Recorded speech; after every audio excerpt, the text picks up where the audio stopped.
तो hello students, welcome. और आज का हमारा टॉपिक है मच मैनी का यूज़।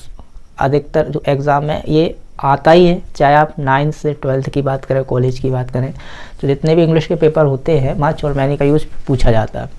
समस्या क्या आती है कि बहुत सारे स्टूडेंट जो हैं हमारे, उनसे मच मैनी का यूज़ नहीं बनता। रीज़न ये है कि मच मैनी का यूज़ सीखने से पहले आपको ग्रामर के कुछ चीज़ों का नॉलेज होना चाहिए। अगर ग्रामर का कुछ नॉलेज नहीं है आपको, जो बेसिक चीज़ें हैं जिस के आधार पर मच और मैनी का यूज़ होना है, तो आपसे मच मैनी का यूज़ नहीं बनेगा। जैसे आपको मैनी का यूज़ करना है, तो मैनी का यूज़ होता कैसे है एक्चुअल में, कि आपको एक ब्लैंक दिया जाएगा, ब्लैंक के बाद आपको एक वर्ड दिया जाएगा और इस वर्ड के पहले आपको मच और मैनी का यूज़ करना है कि मच आएगा कि मैनी आएगा। तो अब क्योंकि अब मैनी का, जैसे मैंने आपके लिए लिखा है काउंटेबल प्लूरल नाउन, अगर ये जो वर्ड है वो काउंटेबल प्लूरल नाउन है तब आप मैनी का यूज़ करोगे। तो मैक्सिमम हमारे 90% स्टूडेंट ऐसे हैं जिनको इंग्लिश की ग्रामर या ये बेसिक चीज़ें नहीं मालूम कि काउंटेबल क्या होता है, प्लूरल क्या होता है, नाउन क्या होता है, ये सारी चीज़ें। तो वो स्टूडेंट भी इस वीडियो के माध्यम से मच मैनी का बिल्कुल एग्जैक्ट सही आंसर लगाना, इसको सही सॉल्व करना सीखेंगे। तो स्टार्ट करते हैं हम। तो जैसे कि हमने लिखा कि बेटा जो मैनी का यूज़ है वो काउंटेबल प्लूरल नाउन के पहले होता है। खाली स्थान है, ब्लैंक है, और ब्लैंक के जस्ट बाद वाले वर्ड को आपको देखना है और इसमें ऑब्जर्व ये करना है कि ये वर्ड जो है वो काउंटेबल है, अनकाउंटेबल है। लेकिन ये चीज़ किससे बनेगी? जिसको काउंटेबल, अनकाउंटेबल, सिंगुलर और प्लूरल का नॉलेज है। अब हम बात करते हैं कि हमारे वो स्टूडेंट्स जिनको बिल्कुल भी इंग्लिश में कुछ नहीं आता है, ग्रामर उन्होंने बिल्कुल भी नहीं की, लेकिन अब वो मच मैनी का यूज़ सीखना चाहते हैं, तो वो कैसे सीखेंगे? तो उनके लिए मैं आपको बताता हूँ। तो आप ध्यान से देखिएगा, ठीक है। मच और मैनी ये दोनों ऑप्शन में आएंगे। अब मच और मैनी का यूज़ में थोड़ा सा डिफरेंस है। हम बिल्कुल डायरेक्टली कैसे सीखेंगे कि थोड़ी सी डिफरेंस है कि भाई हमको यहाँ पर मच मैनी में से कुछ फिल करना है और ये वर्ड जो है वो हमारा आधार है। इस वर्ड को देख के हमें इसमें मच और मैनी यूज़ करना है। तो आप क्या देखोगे कि अगर ये वर्ड है, अगर ये वर्ड एस पर एंड होता है, अगर इसके लास्ट में क्या है, एस आ रहा है, तो आप उठा के क्या रख दोगे? मैनी। ठीक है, बस इतना सा करना है। क्या करना है कि खाली स्थान के जस्ट बाद वाले वर्ड को देखेंगे, अगर उसके लास्ट में एस है तो हमें मैनी यूज़ करना है, और अगर खाली स्थान के बाद जो वर्ड लिखा है वो विदाउट एस है, उसमें एस नहीं है, ठीक है, इसमें एस नहीं है, तो आप मच का यूज़ करोगे। ठीक है, तो यहाँ पर क्या रखेंगे आप? ऐसे खाली स्थान में मैनी और ऐसे खाली स्थान में मच। ठीक है, तो अब देखते हैं, कुछ एग्जाम्पल आपके लिए दिए हैं कि आप उसको कर पा रहे हैं कि नहीं, इस आधार पर जो हमने सीखा है। ठीक है, तो देख स्टार्ट करते हैं। पहला है देयर आर, हमने क्या देखा? ब्लैंक, ब्लैंक के जस्ट बाद वाला वर्ड, और जस्ट बाद वर्ड के लास्ट में क्या है? एस, और हमें क्या पता है कि वर्ड के लास्ट में अगर एस है तो हम किसका यूज़ करेंगे? मैनी। तो हमारा आंसर यहाँ हो जाएगा मैनी। कितना आसान है कि नहीं? बिल्कुल आसान है, छोटी सी बात याद रखनी है।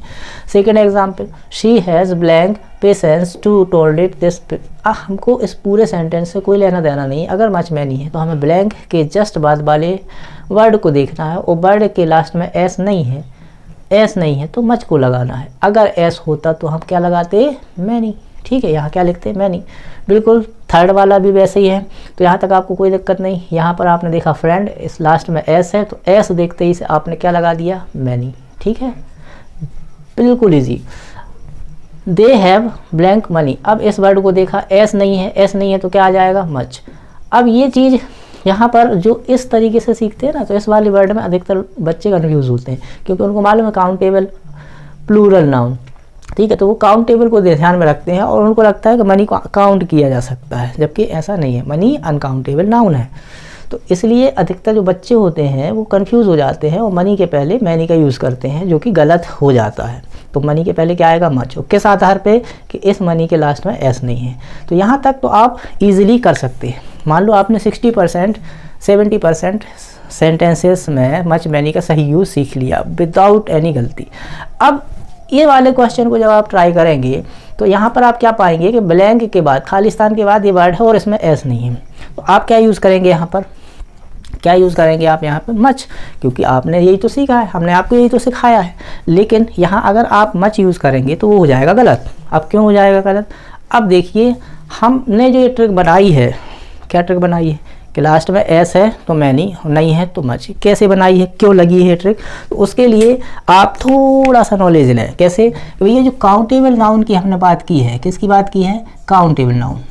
काउंटेबल जो नाउन की हमने बात की है बेटा, जो काउंटेबल नाउन है ना वो दो हिस्सों में बटा होता है, एक होता है सिंगुलर और एक होता है प्लूरल।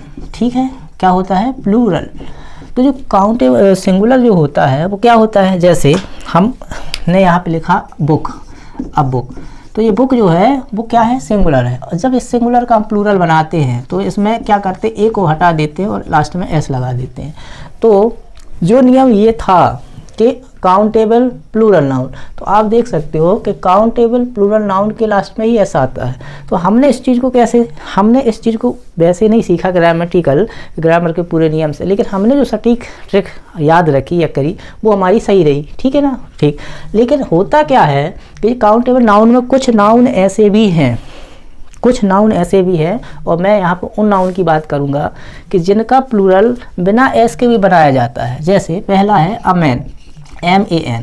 आपको पता होना चाहिए कि इसका प्लूरल MANS नहीं लगाया, बनाते हैं। कैसे, लास्ट में एस नहीं लगाते हैं, इसमें बीच में आए ए को ई में चेंज कर देते हैं और इसका प्लूरल बन जाता है। इसी प्रकार लिखा रहता है अबूमेन, क्या लिखा रहता है, अबूमेन। वुमेन को क्या हो जाता है, वेमेन, WOMEN। इसी प्रकार होता है आपका पर्सन, क्या होता है, पर्सन। पर्सन का प्लूरल क्या बन जाता है, पीपल, PEOPLER, पीपल।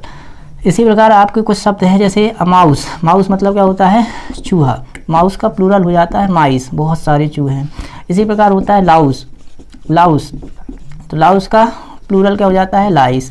इसी प्रकार होता है टूथ, टूथ, टूथ मतलब दांत, इसका प्लूरल होता है टीथ। ठीक है, तो ऐसे कुछ शब्द होते हैं जैसे गूज, ये एक पक्षी का नाम है, इसका प्लूरल होता है गीज। ठीक, अब आपको करना क्या है, अब आपको करना ये है कि ये कुछ वर्ड जो हैं आपको, ये जो वर्ड हैं, ये जो वर्ड हैं, ये जो वर्ड हैं आपको क्या करने हैं, इनको याद रखना है कि अगर ये वर्ड आएंगे खाली स्थान के बाद, कौन से, ये इतने वर्ड खाली स्थान के बाद आएंगे, ये मेन वर्ड हैं जो अधिकतर यूज़ होते हैं। ठीक है, तो इन वर्ड के पहले आपको किसका यूज़ करना है, मैनी का यूज़ करना है, भले ही इनके लास्ट में एस नहीं है, लेकिन है तो ये प्लूरल। आई बात समझ में, ठीक है।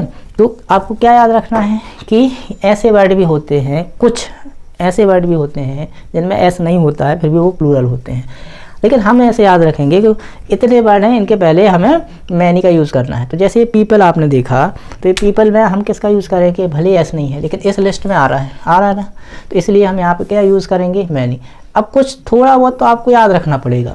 आप इतनी जानकारी से 80% 70% सेंटेंस को सही बना सकते हो, लेकिन अगर पेपर टफ आया तो ये पेपर बनाने वाले के ऊपर है कि वो क्या चाहता है आपसे, आपका कितना नॉलेज लेना चाहता है। अगर पेपर इजी है तो इस प्रकार के सेंटेंस देता है, और अगर उसको टफ थोड़ा सा करना है तो वो इस प्रकार के सेंटेंस या इस प्रकार के वर्ड का यूज़ करता है मच मैनी के सेंटेंस में। और अगर इस प्रकार के वर्ड का यूज़ करे तो ये कॉमन वर्ड हैं जो आपको स्कूल लेवल, कॉलेज लेवल या इंग्लिश में मच मैनी के यूज़ में पूछे जा सकते हैं। तो इनको हम याद कर लें। तो 5 ही वर्ड तो हैं, 5 वर्ड याद करके हम बिल्कुल सही कर पाएंगे।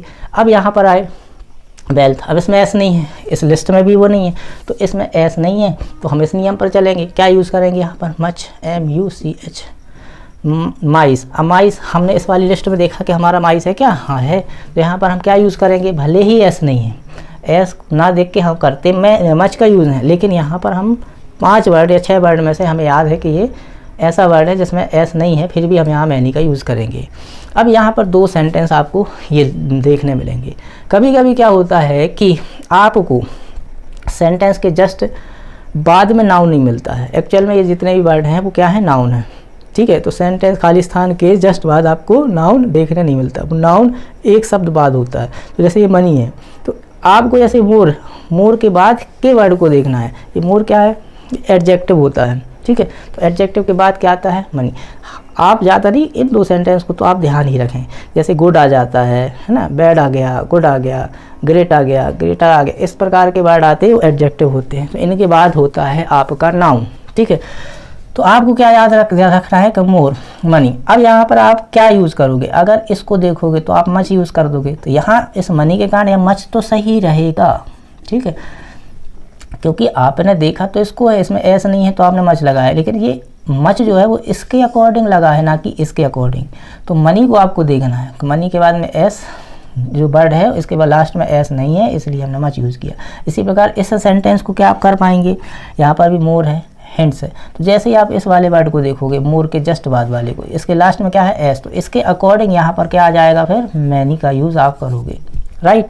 और यहाँ पर तो आपको ये बन ही जाएगा, इसमें क्या आएगा, ठीक है। तो इस वर्ड को देखना है, अब आप बताएंगे कि इस वर्ड में इस वर्ड के साथ मच का यूज़ होगा या मैनी का यूज़ होगा। तो आप देखेंगे कि सर इसके लास्ट में एस नहीं है, तो कई बच्चे कहेंगे एस नहीं है, तो एस नहीं है तो किसका यूज़ करते हैं, मच का। लेकिन हमें इन वर्ड को याद करना है एक बार, जिन भी वर्ड में एस नहीं है उनमें मच लगाने से पहले हमें याद करने की कोशिश करनी है कि ये वर्ड इनमें से कोई एक तो नहीं है। तो जब इसको हमने देखा कि ये तो वुमेन है, तो हम यहाँ पर क्या यूज़ करते हैं, फिर हमें याद आ जाएगा कि मैनी यूज़ करते हैं। तो इस प्रकार से आपने देखा कि मच और मैनी का अब कोई भी सेंटेंस आपके पेपर में आएगा, आप बड़े आसानी से इसको सॉल्व कर पाएंगे। तो आज आप मच मैनी की प्रैक्टिस करें, इस वीडियो को 1-2 बार देखेंगे, आपसे ऑटोमेटिकली मच मैनी का यूज़ बनने लगेगा। इसके बाद इसी प्रकार से जितने भी फिल इन द ब्लैंक्स आपके पेपर में आते हैं, ऐसे ही साधारण तरीके से, साधारण ट्रिक के माध्यम से आपको मैं सिखाऊंगा, और छोटी छोटी वीडियो के माध्यम से। तो चैनल को सब्सक्राइब करके रखना है और अधिक से अधिक इसको शेयर करना है, ताकि दूसरे बच्चे भी इसका लाभ ले पाएँ जिनकी इंग्लिश वीक है। आज के लिए इतना, thanks, good day, goodbye, take care.